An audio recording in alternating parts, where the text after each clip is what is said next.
Fred Matt from Utica Club Beer, Saranac Beer, who also is a supplier of Wegmans, was on the show one time. And what he said to me was like, he goes, I'm trying to figure out how to get back to the COVID time. And I'm like, what? That's crazy talk. What do you mean? He goes, well, during COVID, we all banded together because we had a common enemy of getting through this tough time together.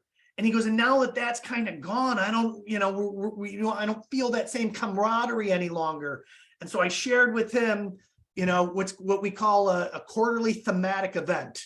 You need to build, there's nothing that a good enemy can't help you with, or a common villain. Everybody wants to, surround that. So the thematic event was something, when he heard that, he's like, oh, I'm so in. I see what you're saying. Yeah. And then how do I get everybody in the company around this quarterly event and create an event, create an issue kind of a thing, create a theme, and then get everybody banded across it would be really kind of cool. So I love these things, and working with organizations and companies like yourselves.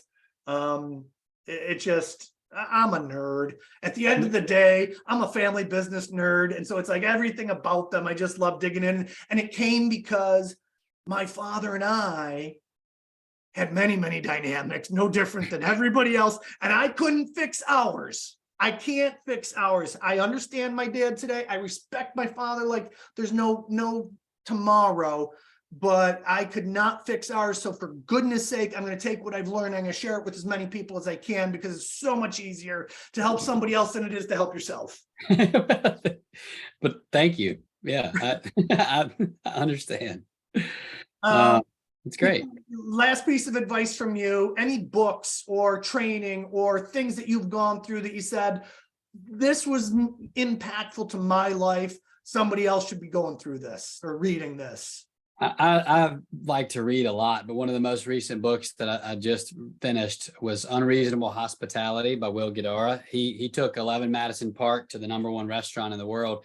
And I think it's a super applicable book to anyone who is in leadership, culture building, just goal-driven team building.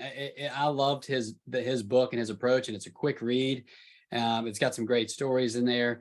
But I think from a customer service standpoint and just how to engage your team and empowering people, I thought that book in particular, since I just finished it, is top of mind.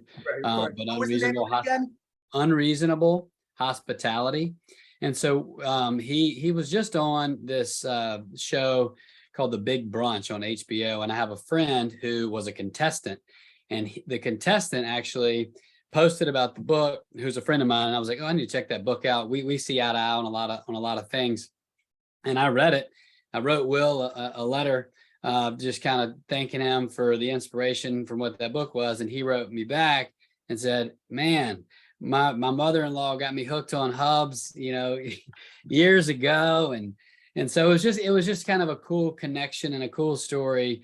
But that's one. You can't be. I think hospitality works in every industry. 100%. I'll share with you, talking about leadership and building teams and whatnot. I'm reading Jocko Willink's Extreme Leadership. Jocko and his partner were Navy SEALs.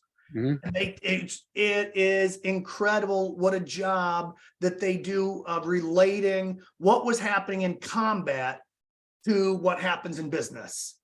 And it is identical. And matter of fact, as I'm going through it, a lot of the families I serve just happen to be in the construction industry.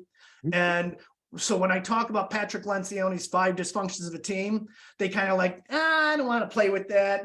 What do I want to talk about? Dysfunctions and feelings and stuff like that. Well, Jocko Willink's, extreme ownership. Sorry, I said it wrong. Extreme ownership. It's identical. It's the same things, in order to be successful in any endeavor. It's amazing how they translate, whether it's hospitality or the Navy SEALs. At the end of the day, the work that they're doing, there's a basic, level of top performers in any industry. They're doing the same thing. So I know that I can't wait because I'm going through and reading this book right now. My construction owners and demolition guys, I can't get them to read Five Dysfunctions of the Team, but they'll read Extreme Ownership. Oh yeah, Navy, all yeah, day Navy. long. Yeah, I've taken notes on a lot of these things that you've said, and I'll check that one out for sure. That's a great suggestion. Marshall Rabil from Hubbard's Peanut Company. This has been a blast. I really, really appreciate you sharing with us today. Thank you so much, Michael. I really appreciate the time and all of your insights and advice, and you've given me some homework. And so I'm appreciative of that too. Really am. Thank you. Happy to do it. Happy to do it. Thank you, everybody, for joining us. This is the Family Biz Show. I've been your host, Michael Columbus, with Family Wealth and Legacy in Rochester, New York. We look forward to sharing more of these great conversations with you on the next episode. Make sure that you subscribe so that you don't miss an episode. Have a great day, everybody.